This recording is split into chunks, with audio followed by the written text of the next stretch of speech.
ഈ നിയമസഭാ തെരഞ്ഞെടുപ്പിൽ എൻ ഡി എ അവിടെ ചിത്രത്തിലില്ലാത്ത അവസ്ഥയിൽ ദുർബലനായ സ്ഥാനാർത്ഥിയെ കൊണ്ടുനിർത്തി എന്നുള്ളത്. ബി ഡി ജെ എസിൻ്റെ സ്ഥാനാർത്ഥിയാണ് നിൽക്കുന്നത്. പ്രതിഭ കറകളഞ്ഞ വ്യക്തിത്വത്തിനോടൊമ്മയാണ്, സംശുദ്ധമായ രാഷ്ട്രീയ ജീവിതത്തിനോടൊമ്മയാണ്, വളരെ സത്യസന്ധമായ കാര്യങ്ങളോട് സംസാരിക്കുന്നതാണ്. നിഷ്കളങ്കമായി സംസാരിക്കുമ്പോൾ ചിലപ്പോൾ അബദ്ധങ്ങളും പറ്റാറുണ്ട്. ലിജുവും മാന്യനായ ഒരു രാഷ്ട്രീയക്കാരനാണ്. 2006 തൊട്ട് കഴിഞ്ഞ 20 വർഷമായിട്ട് 4 തെരഞ്ഞെടുപ്പുകളിൽ തുടർച്ചയായിട്ട് ജയിച്ചത് ഇടതുമുന്നണിയാണ്. പിന്നെ പ്രതിഭയെക്കുറിച്ചോ ലിജുവിനെക്കുറിച്ചോ വ്യക്തിപരമായി നമുക്ക് ഒരു മോശപ്പെട്ട അഭിപ്രായം പറയാനില്ല. പക്ഷേ ആ ലിജുവിനെ അമ്പലപ്പുഴയിൽ നിർത്താതെ ഇവർ തട്ടിക്കളിച്ചുകൊണ്ടിരിക്കുക. കായംകുളത്ത് രക്തസാക്ഷിയാക്കാൻ വേണ്ടി, കൊലയ്ക്ക് കൊടുക്കാൻ വേണ്ടി ലിജുവിനെ കൊണ്ടു നിർത്തി എന്നുള്ളതാണ്. കായംകുളം മണ്ഡലത്തിൽ ലിജു പോയപ്പോൾ അവസ്ഥ പല സ്ഥലത്തും കോൺഗ്രസിന് പ്രവർത്തകരില്ല. നമസ്കാരം. പല കാര്യങ്ങൾ കൊണ്ടും ഇത്തവണ വാർത്തകളിൽ നിറഞ്ഞു നിന്നൊരു ജില്ലയാണ് ആലപ്പുഴ. ജി സുധാകരൻ അമ്പലപ്പുഴയിൽ മത്സരിക്കുന്നു. നമുക്കതിൻ്റെ തൊട്ടടുത്ത മണ്ഡലമായ കായംകുളത്തെ പറ്റി ഒന്ന് ചർച്ച ചെയ്യാം. ഏറ്റുമുട്ടുന്നത് പ്രതിഭയും ലിജുവും. ഇവർ രണ്ടാമത്തെ തവണയാണ് ഇവർ ഏറ്റുമുട്ടുന്നത്. ആദ്യം ഏറ്റുമുട്ടിയപ്പോൾ 12,000-ഓളം ഭൂരിപക്ഷത്തിൽ പ്രതിഭ ജയിച്ചാണ്. ഇപ്പം നിലവിലെ സാഹചര്യത്തിൽ ഇന്നത്തെ രാഷ്ട്രീയത്തിൽ എന്താണ് കായംകുളത്തിൻ്റെ രാഷ്ട്രീയം? പ്രതിഭയോ ലിജുവോ? കായംകുളത്തിൻ്റെ രാഷ്ട്രീയത്തെക്കുറിച്ച് പറയുമ്പോൾ എന്തുകൊണ്ട് നമ്മൾ രണ്ടുപേരെക്കുറിച്ച് മാത്രം ചർച്ച ചെയ്യുന്നു എന്നുള്ളതും കൂടി ആലോചിക്കണം. കേരളത്തിലെ പല മണ്ഡലങ്ങളെക്കുറിച്ച് പറയുമ്പോഴും ത്രികോണ മത്സരമാണ്. നമ്മൾ എൻ ഡി എ സ്ഥാനാർത്ഥിയെക്കുറിച്ച് നമ്മൾ പറയാറുണ്ട്. പക്ഷേ ഇവിടെ ഇൻട്രോയ്ക്കകത്ത് തന്നെ തോമസ് തന്നെ പറഞ്ഞപ്പം ലിജുവും പ്രതിഭയും തമ്മിലുള്ള മത്സരം എന്ന് പറഞ്ഞത് ശ്രദ്ധിക്കേണ്ടുന്നത് 2024 ലോക്സഭാ തെരഞ്ഞെടുപ്പിൽ അവിടെ ശോഭാ സുരേന്ദ്രൻ നന്നായി വോട്ട് പിടിച്ചതാണ്. നന്നായി വോട്ട് പിടിക്കുക എന്ന് പറഞ്ഞു കഴിഞ്ഞാൽ ശോഭാ സുരേന്ദ്രൻ ഇത്തവണ അവിടെ പ്ലേസ് ചെയ്യപ്പെടും എന്ന് വരെ സംശയം ഉണ്ടായിരുന്നു നിയമസഭാ മത്സരത്തിൽ. അത്ര കണ്ട് വോട്ട് പിടിച്ചിരുന്നു.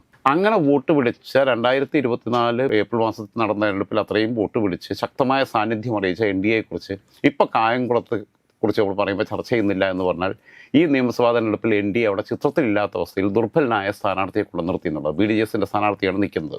ബി ഡി ജെ എസ് 2016 അത്യാവശ്യം വോട്ടൊക്കെ പിടിച്ചിട്ടുണ്ട്. പക്ഷേ ബി ഡി ജെ എസ് എന്ന് പറയുന്ന സാധനം ഇപ്പം ഏറെക്കുറെ അലിഞ്ഞില്ലാതായി കഴിഞ്ഞിരിക്കുകയാണ്. ബി ഡി ജെ എസിനേക്കാൾ കൂടുതൽ എൻ ഡി എ മുന്നണിക്കകത്ത് ബി ജെ പി കഴിഞ്ഞാൽ പ്രാധാന്യം ഇപ്പം 2020 കിട്ടുന്നത് സാബു ജേക്കബിൻ്റെ.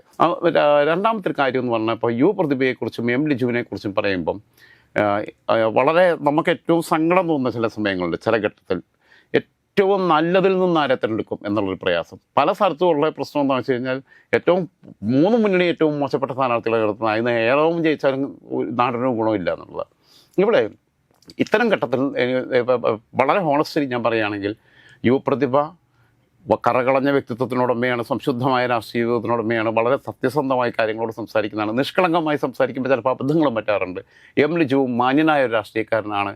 കേരള നിയമസഭയിൽ ഇരിക്കാൻ യോഗ്യരായവരാണ് രണ്ടുപേരും. അതുമാത്രമല്ല ഇനിയൊരു ടേമും കൂടെ LDF ആണ് ഭരിക്കുന്നതെന്നുണ്ടെങ്കിൽ ഉറപ്പായിട്ടും ആ മന്ത്രിസഭയിൽ ക്യാബിനറ്റിൽ പ്രതിഭ ഉണ്ടാവും എന്ന കാര്യത്തിൽ സംശയമൊന്നുമില്ല.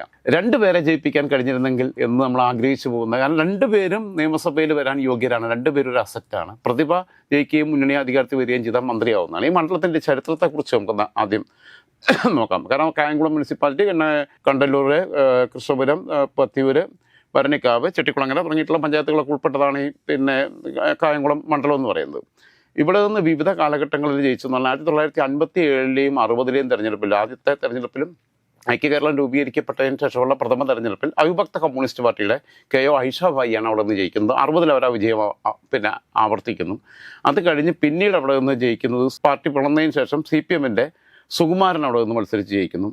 അത് കഴിഞ്ഞ് പിന്നീട് അവിടെ കോൺഗ്രസും പലതവണ ജയിച്ചിട്ടുണ്ട്. അവിടെ കുഞ്ഞികൃഷ്ണപിള്ള ജയിച്ചിട്ടുണ്ട്. തച്ചടി പ്രഭാകരൻ അവിടെ നിന്ന് 3 തവണ ജയിച്ചിട്ടുണ്ട്. തുടർച്ചയായിട്ട് 2 തവണയും അതിനുശേഷം വീണ്ടും ഒരു പ്രാവശ്യം കൂടി ജയിച്ചിട്ടുണ്ട്. തച്ചടി പ്രഭാകരൻ 80-ലും 82-ലും പിന്നെ 91-ലുമാണ് അവിടെ നിന്ന് ജയിച്ചിട്ടുള്ളത്. അത് കഴിഞ്ഞ് 96-ൽ അവിടെ നിന്ന് ജി സുധാകരൻ, ഇപ്പം അമ്പലപ്പുഴയിൽ മത്സരിക്കുന്ന വിപ്ലവ പോരാളി ജി സുധാകരൻ അവിടെ നിന്ന് മത്സരിച്ച് ജയിച്ചിട്ടുണ്ട്. അത് കഴിഞ്ഞിട്ട് തൊട്ടടുത്ത വർഷം 2001-ൽ അവിടെ നിന്ന് MMS മത്സരിച്ച് വിജയിക്കുന്നത്. MMS ആ സമയത്ത് ക്യാബിനറ്റിലും കയറിയിട്ട് നിൽക്കുന്നു. ആൻ്റണിയുടെ ആണോ അത് കഴിഞ്ഞിട്ട് ആ ക്യാബിനറ്റിൽ ആൻ്റണി പൂർത്തീകരിച്ചില്ല. 2004 വരെ ആൻ്റണി നിന്നു. അതിനുശേഷം ഉമ്മൻചാണ്ടിക്ക് ബാറ്റൺ കൈമാറുകയാണ് ചെയ്യുന്നത്. ശ്രദ്ധിക്കേണ്ട ഒരു കാര്യം, 2008-ലെ ഡീലിമിറ്റേഷൻ കമ്മിറ്റിയുടെ റിപ്പോർട്ട് വന്നതിന് ശേഷം അത് 2011-ൽ പ്രാബല്യത്തിലാക്കിയതിന് ശേഷം ഇന്ന് വരെ അവിടെ നിന്ന് ഐക്യജനാധിപത്യ മുന്നണിയുടെ സ്ഥാനാർത്ഥികൾക്ക് നിലനിർത്താൻ പറ്റിയിട്ടില്ല എന്നുള്ളതാണ്. അതാണ് അതിൻ്റെ ഏറ്റവും രസകരമായിട്ടുള്ള കാര്യം. 2006 തൊട്ടേ തന്നെ ആ മണ്ഡലം CK സദാശിവനാണ് 2006-ലും 2011-ലും അവിടെ നിന്ന് മത്സരിച്ച് വിജയിക്കുന്നത്. 2006-ൽ തന്നെ ഇടതുമുന്നണി പിടിച്ചെടുത്തു. 2006 തൊട്ട് കഴിഞ്ഞ 20 വർഷമായിട്ട് 4 തെരഞ്ഞെടുപ്പുകളിൽ തുടർച്ചയായിട്ട് ജയിച്ചത് ഇടതുമുന്നണിയാണ്. CK സദാശിവൻ 2006-ൽ ജയിക്കുന്നു. 2011 തൊട്ട് സുരക്ഷിത മണ്ഡലമായിട്ട് LDF-ന് മാറിയിരിക്കുകയാണ് ഈ മണ്ഡല പുനർനിർണയത്തിന് ശേഷം. 2016-ൽ പ്രതിഭ മത്സരിക്കുന്നു. അന്ന് ഈ പറയുന്ന ലിജു തന്നെയാണ് അവിടെ പ്രതിഭയ്ക്കെതിരെ സ്ഥാനാർത്ഥിയായിട്ട് നിരുന്നത്. ആ പറഞ്ഞ എം ലിജുവിനെ പിന്നെ തട്ടിക്കളിച്ചു. 2021 അവിടെ കൊണ്ടുപോയി നിർത്തിയത് അരിത ബാബു എന്ന് പറയുന്ന യുവ കോൺഗ്രസ് വനിതാ നേതാവിനെയാണ് അവിടെ കൊണ്ടുപോയി നിർത്തിയത്. അന്ന് അരിത ബാബു വന്നു നിന്നപ്പം വലിയ വാർത്തയായിരുന്നു മാധ്യമങ്ങളിൽ. അരിത ബാബു പശുവിനെ പിന്നെ വളർത്തിയാണ് ജീവിക്കുന്നത്. പശുവിനെ വളർത്തിയാണ്, എന്തിനെ വളർത്തിയിട്ടാണ്, ഞാനും പശുവിനെ വളർത്തിയിട്ടുണ്ട്, പശുമാമൊക്കെ നടത്തിയിട്ടുണ്ട്. അപ്പോൾ അതാണ് വലിയ ഹൈലൈറ്റ് ചെയ്തത്. അത് മാത്രമല്ല, പ്രിയങ്ക ഗാന്ധി ചെല്ലുന്നു, തൊഴുത്ത് സന്ദർശിക്കുന്നു, ചാണകം പരിശോധിക്കുന്നു. ഇപ്പോൾ ഈ ചാണക സംഖ്യകൾ എന്നൊക്കെ പറയുന്ന പോലെ പ്രിയങ്ക ഗാന്ധി അവിടെ പോയിട്ട് തൊഴുത്ത് പരിശോധിക്കുന്നു. ഇങ്ങനെയൊക്കെ വന്നു കഴിഞ്ഞപ്പോൾ പ്രിയങ്ക ഗാന്ധി തൊഴുത്ത് പരിശോധിക്കുകയും പശുവിനെ ഒന്ന് തൊടുകയും ഈ ചാണകം നോക്കുകയും ഒക്കെ ചെയ്ത് കഴിഞ്ഞാൽ ഉടനെ അങ്ങ് അവർ ചാണകത്തിൽ ചവിട്ടുകൊണ്ട് കാല് കഴുകേണ്ടി വന്നു എന്നല്ലാതെ വേറെ കാര്യമൊന്നും ഉണ്ടായില്ല. അതുകൊണ്ടൊന്നും ഒരു മാറ്റം അവിടെ ഉണ്ടായിട്ടില്ല. 2021 അവിടെ നിന്ന് യുവ പ്രതിഭ വിജയം ആവർത്തിച്ചു. ഇത്തവണ സാധാരണഗതിയിൽ ജി സുധാകരൻ കായംകുളത്തുകാരെ അധിക്ഷേപിച്ച് സംസാരിച്ചിട്ടുണ്ട് കഴിഞ്ഞ തെരഞ്ഞെടുപ്പിൻ്റെ സമയത്ത് 2021. ജി സുധാകരനോട് അന്ന് കായംകുളത്തേക്ക് താങ്കൾ മാറുമെന്നൊരു വാർത്ത കേൾക്കുന്നുണ്ടല്ലോ എന്ന് ചോദിച്ചപ്പം പറഞ്ഞു, എനിക്ക് കായംകുളംകാരെ വിശ്വാസമില്ല, അവന്മാർ കാലുവായിരുന്നവരാ, ഞാൻ അമ്പലപ്പുഴ തന്നെ മത്സരിക്കുകയുള്ളൂ എന്ന് പറഞ്ഞു. പക്ഷേ അമ്പലപ്പുഴയിലും പുള്ളിക്ക് സീറ്റ് കൊടുത്തില്ല. പുള്ളി മൊത്തം 3 പ്രാവശ്യം MLA ആയി, 2 പ്രാവശ്യം 3-4 പ്രാവശ്യം കണ്ട MLA ആയി, മന്ത്രി ആയിട്ടുണ്ട്, ഒക്കെ ആയിട്ടുണ്ട്. 2 തവണ പിന്നെ മന്ത്രി ആയതാണ്. ആർത്തി തീരാതെ ഇപ്പോൾ വയസ്സുകാലത്ത് ഇപ്പോൾ പിന്നെ ഇറങ്ങിയിരിക്കുകയാണ്. ഈ അമ്പലപ്പുഴയിൽ ജി സുധാകരന് UDF പിന്തുണ കൊടുക്കാൻ പാടില്ലായിരുന്നു. സ്വതന്ത്രമായിട്ട് നിൽക്കുകയാണെങ്കിൽ സ്വതന്ത്രമായിട്ട് നിൽക്കട്ടെ. അദ്ദേഹം തന്നെ പറഞ്ഞല്ലോ പിണറായി വിജയൻ മുഖ്യമന്ത്രിയായിട്ട് കാണണമെന്ന് ആഗ്രഹം. അപ്പോൾ പിണറായി വിജയനെ മുഖ്യമന്ത്രിയായിട്ട് കാണാൻ ആഗ്രഹിക്കുന്ന ആൾക്കാണ് ഇവർ പിന്തുണ കൊടുക്കുന്നതെന്നുള്ളൊരു ബോധം പോലും കോൺഗ്രസ്സുകാർക്കില്ല. അവർ എം ലിജുവിനെ അവിടെ നിർത്തേണ്ടതായിരുന്നു. എം ലിജു ആരാണെന്നുള്ളതും കൂടെ ഒന്ന് ആലോചിച്ച് നോക്കണം. കാരണം എം ലിജു എന്ന് പറഞ്ഞു കഴിഞ്ഞാൽ ഞാൻ പറഞ്ഞല്ലോ, പിന്നെ പ്രതിഭയെക്കുറിച്ചോ ലിജുവിനെക്കുറിച്ചോ വ്യക്തിപരമായി നമുക്ക് ഒരു മോശപ്പെട്ട അഭിപ്രായം പറയാനില്ല. അതേസമയം ഇപ്പോൾ അവിടെ നിൽക്കുന്ന BDJസിൻ്റെ സ്ഥാനാർത്ഥി എന്ന് പറഞ്ഞു കഴിഞ്ഞാൽ അയാളെ ആർക്കും അറിയത്തു പോലും ഇല്ല. BDJസിൻ്റെ സ്ഥാനാർത്ഥി എന്തോ തമ്പി മേട്ടുത്തറയോ അങ്ങനെ എന്തോ പറഞ്ഞിട്ട് ഒരാളെ നിർത്തിയേക്കുന്നത്. അപ്പോൾ ഏത് തറയാണെന്നുണ്ടെങ്കിലും, മേട്ട് തറയാണെങ്കിലും മേട്ട് വാളയാണെന്നുണ്ടെങ്കിലും ആ ക്ലച്ച് പിടിക്കാൻ പോകുന്നില്ല എന്നുള്ളതാണ്. അതുകൊണ്ടാണ് നമ്മൾ സംസാരിക്കുമ്പോൾ ആരും ആ മണ്ഡലത്തെക്കുറിച്ച് പറയുമ്പം ലിജുവിലേക്കും പ്രതിഭയിലേക്കും ചർച്ച ഒതുങ്ങുന്നത്. അപ്പം പിന്നെ അതിൻ്റെ വിഷയം എന്താണെന്ന് വെച്ച് കഴിഞ്ഞാൽ ഞാൻ പറഞ്ഞല്ലോ, പാർലമെൻറ്റ് തെരഞ്ഞെടുപ്പിന് അവിടെ നന്നായിട്ട് BJP വളരെ അത്ഭുതകരമായിട്ടുള്ളൊരു മുന്നേറ്റം കാഴ്ചവെച്ചതാണ്. അത് ശോഭാ സുരേന്ദ്രൻ എന്ന് പറയുന്ന വ്യക്തി എവിടെയും കൊണ്ടുപോയി കേരളത്തിൽ പ്ലേസ് ചെയ്യാൻ പറ്റുന്ന കാൻഡിഡേറ്റാണ് BJPക്ക്. അങ്ങനെ ഉണ്ട്. ഒരു ക്രൗഡ് പുൾ, അവർ ചെല്ലുന്നിടത്തോളം ഓളം ഉണ്ടാക്കും. അവരെ ഇപ്രാവശ്യം പിന്നെ പാലക്കാട് നിർത്തിയിരിക്കുന്നത്. അത് നല്ല തീരുമാനം തന്നെയാണ്. പക്ഷേ ലിജുവിനെ തന്നെയായിരുന്നു അമ്പലപ്പുഴ വീണ്ടും നിർത്തേണ്ടിയിരുന്നത്. എം ലിജു എന്ന് പറയുമ്പോൾ എം ലിജു പലപ്പോഴും അർഹമായ പരിഗണന കിട്ടാതെ പോയ ഒരാളാണ്. സംഘടനാ രംഗത്ത് കഴിവ് തെളിയിച്ചതാണ്. ഈ പിന്നെ രാഹുൽ ഗാന്ധിയുടെ ടാലൻ്റ് ഹണ്ടിലൂടെ വന്നിട്ട് എം ലിജു ഗ്രൂപ്പുകൾക്ക് അതീതമായി യൂത്ത് കോൺഗ്രസിൻ്റെ സംസ്ഥാന അധ്യക്ഷനായിട്ട് തിരഞ്ഞെടുക്കപ്പെടുന്നു. കെ സുധാകരൻ KPCC അധ്യക്ഷനായപ്പോൾ സംഘടനാ ചുമതലയുള്ള ജനറൽ സെക്രട്ടറിയായിട്ട് എം ലിജു നന്നായിട്ട് ശോഭിക്കുന്നു. എം ലിജു ചാനൽ ചർച്ചകളിൽ ഏറ്റവും മാന്യമായി സംസാരിക്കുന്ന ഒരാളാണ്. ഒരു വേണ്ടാത്ത വാക്ക് എനിക്കൊക്കെ ചിലപ്പോൾ ഞാൻ വേണ്ടാത്തതും പറഞ്ഞു പോകും. അത് ക്യാമറ ഉണ്ടെന്നൊന്നും നോക്കത്തില്ല.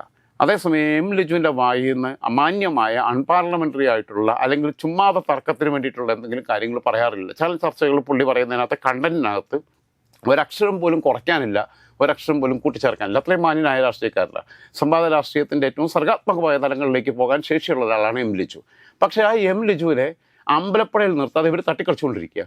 കായംകുളത്ത് രക്തസാക്ഷിയാക്കാൻ വേണ്ടി, കൊലയ്ക്ക് കൊടുക്കാൻ വേണ്ടി എം ലിജുവിനെ കൊണ്ടേ നിർത്തി എന്നുള്ളതാണ് ഞാൻ മനസ്സിലാക്കുന്നത്. കാരണം പിന്നെ സ്ലിപ്പ് കൊടുക്കാൻ ആളില്ല, ബൂത്ത് ഏജൻ്റ് ആവാൻ ആളില്ല, കൗണ്ടിങ് ഏജൻ്റ് ആവാൻ അദ്ദേഹം ബൂത്തിൽ നിന്ന് ആളില്ല, വീട് കയറാൻ ആളില്ല പല സ്ഥലത്ത്. ഇപ്പോൾ നമ്മൾ കണ്ണൂരിലെ പാർട്ടി ഗ്രാമങ്ങൾ എന്നൊക്കെ പറയാറുണ്ട്. കായംകുളം മണ്ഡലത്തിൽ ലിജു പോയപ്പോൾ ഉള്ള അവസ്ഥ പല സ്ഥലത്തും കോൺഗ്രസ്സിന് പ്രവർത്തകരില്ല, വീട് വോട്ട് വയ്ക്കാൻ ആൾ കൊണ്ടേ. പിന്നെ കടലിൽ കിടക്കുന്ന മീനിനെടുത്ത്, വെള്ളത്തിൽ കിടക്കുന്ന മീനിനെടുത്ത് കരക്കിട്ടെന്ന് പറഞ്ഞ പോലെ കിടന്ന് പിടക്കുകയാണ് ലിജു. ലിജു എന്ത് ചെയ്യാനാ? ലിജുവിൻ്റെ കുറ്റമാണോ? ലിജു അമ്പലപ്പുഴ കേന്ദ്രീകരിച്ച് കഴിഞ്ഞ 5 വർഷമായിട്ട് പ്രവർത്തിച്ചുകൊണ്ടിരിക്കുന്ന ഒരാളാണ്. 2016 അവിടെ കായംകുളത്ത് നിന്നെന്ന് പറഞ്ഞിട്ട് കാര്യമില്ല. ആ ലിജുവിനെ അമ്പലപ്പുഴ തന്നെയായിരുന്നു സ്ഥാനാർത്ഥിയാക്കേണ്ടിയിരുന്നത്. സുധാകരൻ വരിക സ്വന്തമായിട്ട് നിൽക്കുക, പുള്ളിയുടെ കഴിവ് കളിക്കട്ടെ. പുള്ളി വലിയ പിന്നെ തമ്പ്രാനാണെന്നുണ്ടെങ്കിൽ പുള്ളിക്ക് ഒറ്റയ്ക്ക് നിന്നിട്ട് എത്ര വോട്ട് കിട്ടുമെന്നുള്ളത് നോക്കിയല്ലേ UDF ചെയ്യേണ്ടിയിരുന്നത്. അവർക്ക് ഇത്രയും കാലം അവർക്ക് വേണ്ടി പണിയെടുത്ത എം ലിജു ആണോ വലുത്? ഇത്രയും കാലം ഇവരെ എല്ലാം പള്ളു പറഞ്ഞു നടന്ന ജി സുധാകരനെ തലയിലേറ്റിക്കൊണ്ട് നടക്കേണ്ടുന്ന ഗതികേട്ടിലേക്ക് അവർ പോവുകയായിരുന്നു ചെയ്യേണ്ടിയിരുന്നത്.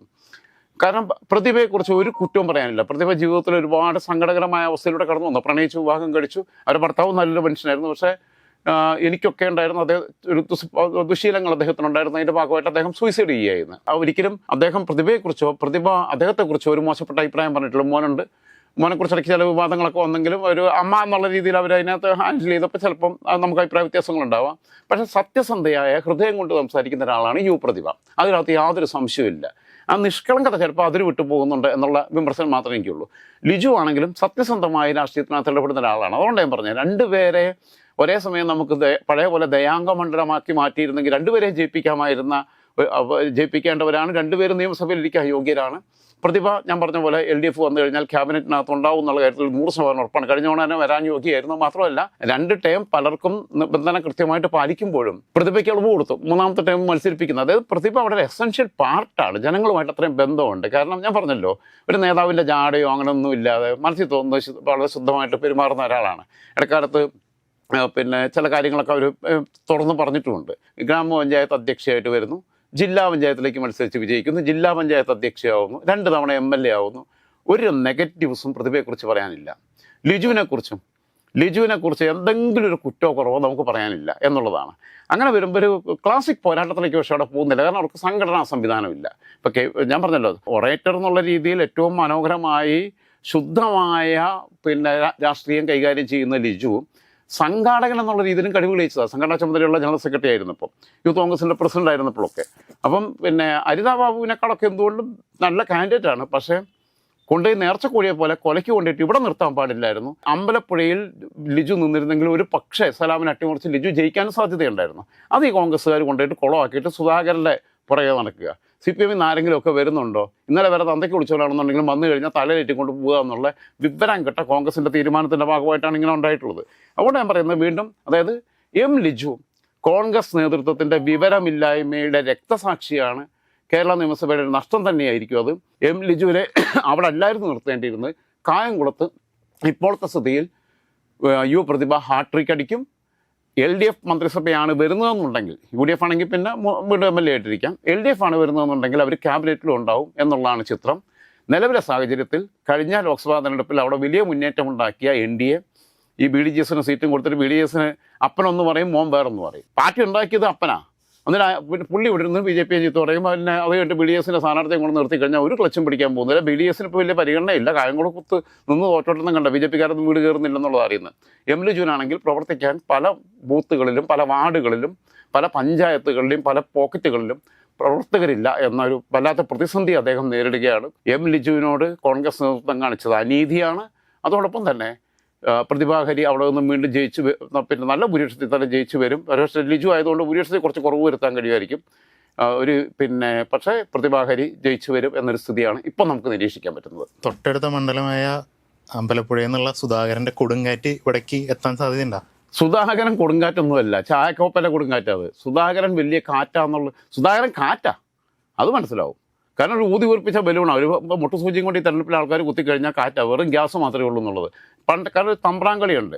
അയാൾ അഴിമതിയില്ല, നല്ല മന്ത്രിയായിരുന്നു, ഒക്കെയായിരുന്നു. പക്ഷേ അങ്ങനെയുള്ള എത്രയോ പേരുണ്ട്. നെപ്പാലോളി മൂന്നുകുട്ടി നല്ല പിന്നെ അഴിമതിയുണ്ടോ, പിന്നെ നല്ല മന്ത്രിയായിരുന്നില്ലേ? PK ഗുരുദാസന് ആയിരുന്നില്ലേ?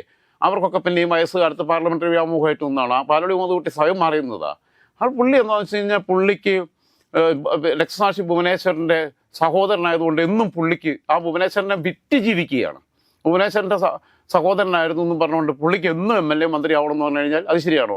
അങ്ങനെയാണെങ്കിൽ 100 കണക്കിന് രക്തസാക്ഷികളുണ്ട് ഇവിടെ എല്ലാ പാർട്ടിക്കും. CPMനും കോൺഗ്രസിനും BJPക്കും മുസ്ലിം ലീഗിനും ഒക്കെ ഇവിടെ ഇഷ്ടംപോലെ രക്തസാക്ഷികളുണ്ട്. കൂത്തുപറമ്പിലെ 5 ചെറുപ്പക്കാർ രക്തസാക്ഷികളല്ലേ? നാൽപ്പാടി വാസു രക്തസാക്ഷി. എല്ലാവരെയൊക്കെ കുടുംബക്കാരെ പിടിച്ച് മന്ത്രി MLA ആക്കിയോ ആരെങ്കിലും? ഇല്ലല്ലോ. അപ്പോൾ അതൊക്കെ പറയുന്നതിനകത്ത് ഒരു ന്യായവും ഇല്ല. ഭുവനേശ്വരൻ്റെ പേര് ഉച്ചരിക്കാൻ പോലും സുധാകരന് യോഗ്യതയില്ല. ഭുവനേശ്വരനെ വിറ്റ് ജീവിക്കുകയാണ് ചെയ്തത്. എന്തായിരുന്നാലും അമ്പലപ്പുഴയെക്കുറിച്ച് നമുക്ക് വേറെ സംസാരിക്കാം. അമ്പലപ്പുഴയിൽ ലിജു ആണെങ്കിൽ അവിടെ പിന്നെ സലാമും ലിജുവും തമ്മിലാണെങ്കിൽ ഒരു ക്ലാസിക് പോരാട്ടം ഉണ്ടാവുമായിരുന്നു. കായംകുളം മണ്ഡലത്തിൽ കോൺഗ്രസിൻ്റെ സംഘടനാ മെഷീനറി ഇല്ലാത്തതുകൊണ്ട്, ലിജു മോശമായതുകൊണ്ടല്ല, സംഘടനാ മെഷീനറി ഇല്ലാത്തതുകൊണ്ട് ഉദ്ദേശിക്കുന്ന രീതിയിലുള്ള മത്സരം അവർക്കൂടെ കാഴ്ചവെക്കാൻ കഴിയില്ല. പ്രതിഭ അവിടെ നിന്ന് ജയിച്ചു പോരും എന്ന് തന്നെയാണ് ഈ അവസരത്തിൽ ഞാൻ വിശ്വസിക്കുന്നത്. ഇനിയുള്ള ദിവസങ്ങൾ നിർണായകമാണ്. ചിലപ്പോൾ ഈ ചിത്രത്തിൽ മാറ്റം വന്നേക്കാം. ആ സമയത്ത് നമുക്ക് വീണ്ടും അവലോകനം ചെയ്യാം.